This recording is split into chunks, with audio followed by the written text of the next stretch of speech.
Hello, and thank you for joining me. I'm Christina Chandler, and you're watching Kicking It with Christina Chandler. I am here with Paul, Reverend Paul Nugent, and we are in front of the altar in the Aetherius Society here in Hollywood. Today, Paul is going to tell us about the 12 blessings. Hello, Paul.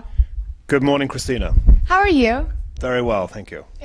First of all, how did you find and get interested in the Aetherius Society? Good question. That was quite a few years ago. It was in the early 1980s in England. You can probably tell I'm English. Yes. It was in London.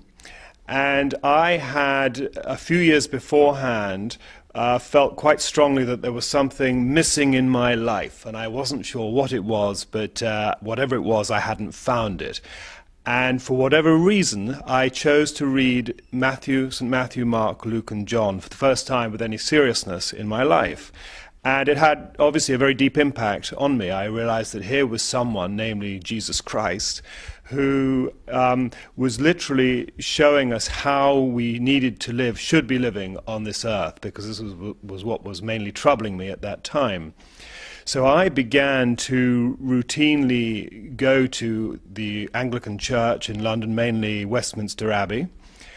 Well, initially Westminster Abbey, I should say. Later another church in Trafalgar Square. And at the same time, I was working in the wine trade, and a fellow colleague was a member of the Aetherius Society, where they believe that Jesus spoke through the founder of the Aetherius Society, Dr. George King, in 1958. Well, many times actually, but primarily in 1958, giving a series of what we call transmissions called the 12 Blessings, which is what I am here to speak about. And so I gradually took some interest in these 12 blessings, and their power and their purity struck me extremely deeply, and I found that it was not something that I could actually ignore. Yeah, it's kind of hard to ignore a higher power when it's so powerful, and if you're sensitive to it. It was extremely powerful, because one thing about the 12 blessings, or rather two things about the 12 blessings. One thing is that they are a cosmic teaching, a spiritual teaching. But the other aspect is that they are a practice. They are a means of sending out spiritual energy. And in the Aetherius Society, we pray like that, so that we can send energy out through the psychic. And exactly, and in joining in with these prayers, I could feel a tremendous power going through my hands. And it was like, I likened it at the time as being like rods of steel, as energy going through my hands, and it was almost physically difficult to lower them. And you know, that coupled with the beauty and the mysticism of these blessings, as I say, caused me to study them and take it all further. How long did it take you to join? Like, you found out about it and then... Yes. It took me actually 2 years. I was relatively slow, but naturally, when you hear about Jesus speaking through somebody in 1958, it's necessary to be skeptical. We also believe in the Aetherius Society that Jesus is from another planet, which also, again, required investigation. But as I investigated these teachings, and as I say, the actual participation of the 12 blessings, after a period of 2 years, as well as studying and investigating other aspects of the Aetherius Society, as I say, caused me to not to reject them, but rather accept them. Yeah. And on which note, I remember Mahatma Gandhi has a great quote. He says, "He who does not change his mind in the light of greater reason is a fool." And it's a good quote. Very much so, actually. It's a good quote, yes, absolutely. Yes. And how has your life changed since before the 12 blessings and now that you're always using the 12 blessings? Excellent, if I may say, excellent question, because the 12, people talk about a life-changing book, and I have to say in all sincerity that the 12 blessings has been for me a life-changing book, a life-changing experience. And you want to show the book real quick? That is the book of the 12 blessings. It's changed my life to the extent that, well, perhaps just to quickly recap, I found the Aetherius Society in my early 20s, And as I say, I was looking for something. I wasn't sure what it was. I didn't know what it was. So that number one, the Aetherius Society in general, and the 12 blessings in particular, filled that gap. They answered that question. So in terms of how they have changed or affected my life, they've given me what I was looking for. And not just necessarily looking for at that time in my life, but I think what I was looking for in my life. The whole purpose of my life. The meaning, absolutely. In fact, more than the meaning. It's been incredibly expansive. And as I say, I found these blessings over 20 years ago. They were very powerful at the time. However, in recent years, I have begun to practice these 12 blessings daily. I always used to. That was my next question, if you practiced it. Right, and in fact now it's more than a daily practice. Each morning I try and hold 2 services of the 12 blessings. Wow. They take anywhere between about 10 and 20 minutes to hold a service of the 12 blessings. And it is just this incredibly phenomenally powerful experience, the purpose of which is not for oneself. The whole thing is an unselfish practice. And it's to help others. It is to help the world. It is to help humanity, to raise humanity into a greater realization, number one, of our own divinity, which is innate within all of us, but secondly, our true place in the cosmos. And to that extent, and this is one of the amazing things about the 12 blessings, you and I, this interview is being conducted in 2007. The 12 blessings, which were given in 1958, it was said at the time, were being given 52 years ahead of their originally intended time, wow, which of course would be 2010.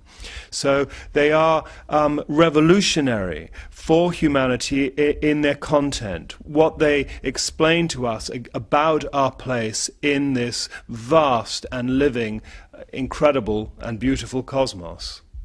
Yeah, and thank God it did come earlier, actually, especially for people who believe in the world changes, which has been recorded to be 2012. So.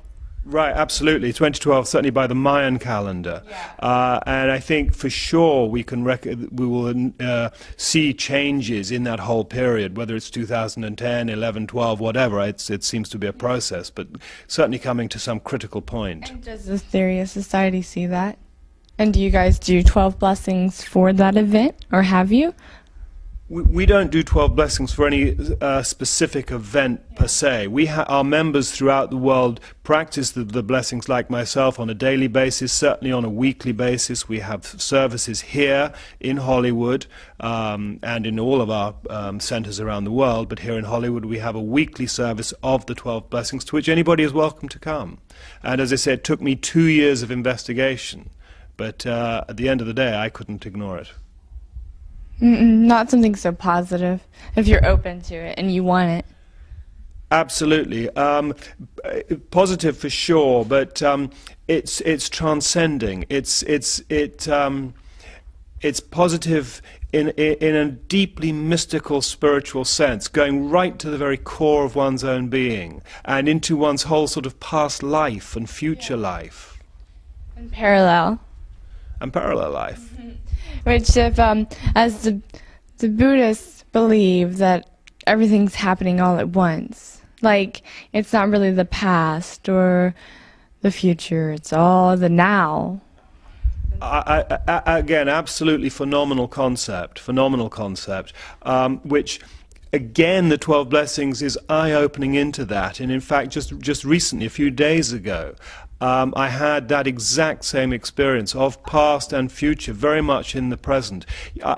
Time is a peculiar thing. We have a very limited understanding of time, but really we are living in the future now. We're living in the future from any time in the past. We can go back 500 years, 100 years, and see this time as it is now as the future for that past time. Yeah. And likewise, where we are now, this is how it is, this is how we are, if we were able to wind back the clock from some point from where we will be in the future to this very present time. And yes, it is all one. In fact, Sir George King, the spiritual teachings of the 12 blessings and all of the teachings that make up the Aetherius Society were given through the yoga master, our master, His Eminence Sir George King. And I had the privilege in the latter years of his life of taking care of Sir George. And I remember in his earlier days in the Aetherius Society, before I knew him, he was known for saying "move and live, move and live." However, as he became older, he was more inclined to say "slow down, don't rush." And I'd gone into the kitchen, obviously in a rapid mode, and he came in a short while after, and he said, "Don't rush. Why are you rushing?" And then he said, "There's only God's time, which is now, and it's all happened anyway," which was a remarkable statement from a master. It's all happened anyway. Now, how did Dr. George King get the title Sir? He was given that title by various chivalric orders. In Europe, he was actually later given other titles by orders of chivalry, and a European prince who read one of the teachings, the Nine Freedoms, and recognized that here was a great yoga master, and he wished to confer upon him particular titles. I think we've covered a good portion of the overall background of the 12 blessings. Again, as I say, these have been given they were given 52 years ahead of their originally intended time. So anybody, such as the people watching this program, who are being introduced to the 12 blessings, are discovering this incredible series of teachings ahead of the crowd, if you like. Because I think that come 2010, they will be far more widely appreciated certainly than they were in 1958. Because you can imagine, or go back to 1958, it was obviously a very conservative time in the world, relative certainly to how it is now, far more traditional in its values. And so to speak of Jesus coming from another planet, although in the Bible he does say, "I am from the bright and morning star," which of course is Venus. But for people, as I say, back in the 1950s, these concepts were extremely radical, and to that extent largely unacceptable to most people's tastes. But with the whole flourishing and the quickening that's taking place, these things are far more rational. And so come 2010, I hope and firmly believe that they will be far more readily understood and accepted, as they need to be. Yes, and we seem to be opening up more and more and more as the years go on. Actually, before we start, and for the people who might want to actually say the 12 blessings themselves, what kind of environment should they set themselves in? Sure. Absolutely. Another wonderful question there, Christina. Basically, obviously everybody's welcome to come to our temple here in Hollywood. Otherwise, one wants to have a peaceful surrounding insofar as one can. It can be in nature, or it can be in one's own home. One wants to ideally prepare oneself. We use visualization practices as well as mantra, and become still within oneself, and then go through each of the blessings in turn, which I can explain how that is done. So how would a person do the 12 blessings for themselves for a personal practice, say? Well, there are obviously 12 blessings. At the end of 9 of these blessings, which is basically a text, it's one thing, actually I'm glad this came up, one thing about the blessings is that they are literally a cosmic extension to Jesus' Sermon on the Mount of 2,000 years ago. And to that extent, they are blessings. The first blessing is, "Blessed are they who work for peace." And after 9 of these 12 blessings, Jesus gave a prayer. Otherwise, he gave this wonderfully poetic description of the entity that he is describing. And so the way that we perform the 12 blessings, we begin by, again, raising our hands, as I explained, to send out the energy, also to have the heart chakra open so that energy can flow out. And you begin with the first blessing, which is, blessed are they who work for peace. And with your eyes closed, you visualize on this physical realm and around this realm, if you like, above the earth, a whole group soul, the entity of those who are working to bring peace to mankind and to the world. And you can visualize this for up to 2 minutes or less, and then you join in with the prayer which Jesus gave. Now, obviously it takes time to learn these prayers, but it's thoroughly recommended that one does, because having learnt the prayer, which are incredibly beautiful and descriptive, you're able to channel more energy into it. And send out more energy to mankind in this sense. You begin with the blessing of sending energy to those working for peace, but the prayer is very much geared to raising humanity. Yeah. That's the first blessing. Then you go into the second blessing. Blessed are the wise ones who walk through a dark and ignorant world, spreading their light. And then you visualize, again, energy going to the wise ones, masters past and present, who have come through to humanity to literally spread light into our world. At the end of the second blessing, there is no prayer. So then you can either say, so endeth the second blessing. And then you go into the third blessing, which is, blessed are they who love. So then you go into the third blessing, which is, blessed are they who love, for they are the disciples of God. And again, you close your eyes, or you would have with the eyes closed. You're then sending energy to those who love, literally again on this physical plane and above this plane, and the masters, but all the workers in one way or another who are involved in radiating love to the world. And then there's a prayer at the end of the third blessing, and you join in with the prayer, which again is directing energy to raise humanity. So almost all of the prayers, in fact I think all of the prayers, are entirely about having humanity, mankind, all of us realize the divinity, the divine spark that is within us all, and contacting that and then manifesting that. And that is the essence of all of these prayers. Then in the fourth blessing, it takes a slight cosmic shift, because it's a blessing to the planetary ones. Blessed are the planetary ones who have at this time sacrificed peace, sacrificed friendship, sacrificed their very salvations for you. And here we are thinking of masters like Jesus and Buddha, Sri Krishna, whoever, who have come to this world in sacrifice, literally, but to help and to raise mankind. And so again, one is sending energy to these beings, these intelligences, and then again joining in with the prayer.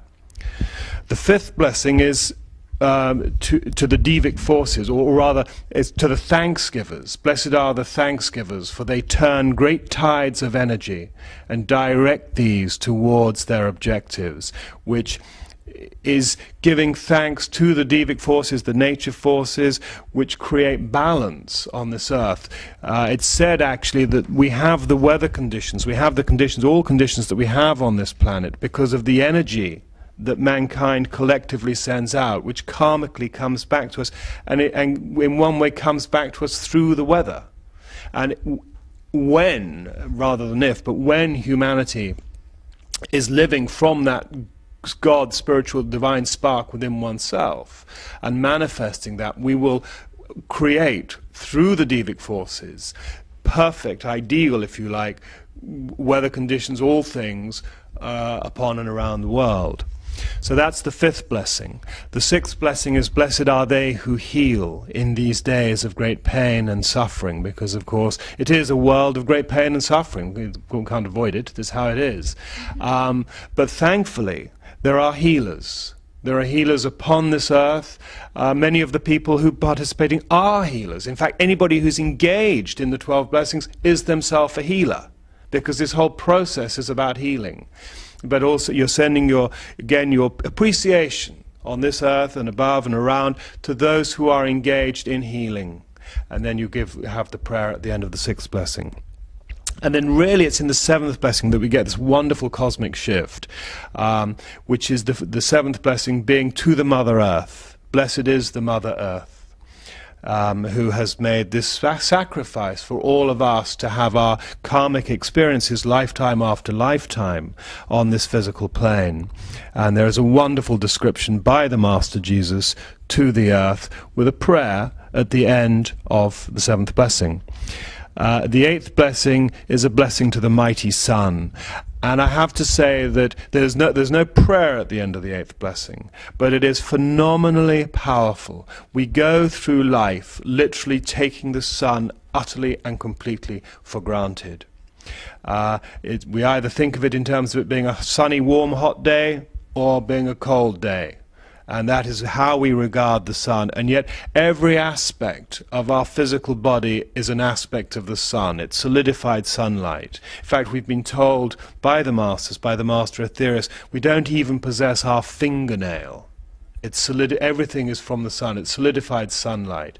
And so when we turn our focus and our attention, our love in this case, in the 8th blessing, to the mighty sun, in fact, the teaching is, O men of earth, turn thy face towards the greatest living entity in thy system, and absorb its wondrous power deep into thine eye, so that thine heart may be burnt clean of impurity, so that thine eye might dwell upon this glory, yet not for dwelling's sake purely, but more for the sake of thy brother who is blind through this part.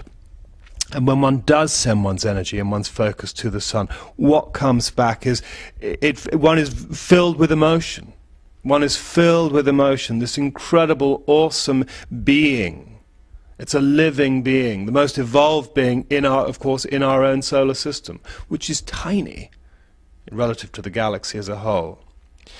The 9th blessing is a blessing to the supreme lords of karma, who hold the balance, not just on this earth, but throughout the whole system. The supreme lords of karma, in their goodness, in their justice, in their perfection. And there is, again, this most incredibly beautiful transmission which Jesus gives describing these supreme lords of karma. There is no prayer at the end of the 9th blessing. The 10th blessing is to the great being known as the galaxy. And when we send, in these prayers and blessings, when you send your focus, your mind to the galaxy, you in a tiny way are able to enter the galaxy. Again, as a living being, in the wonderful quote from the Master Jesus, it lives, it breathes, it feels pain, it meditates, yet it is a being.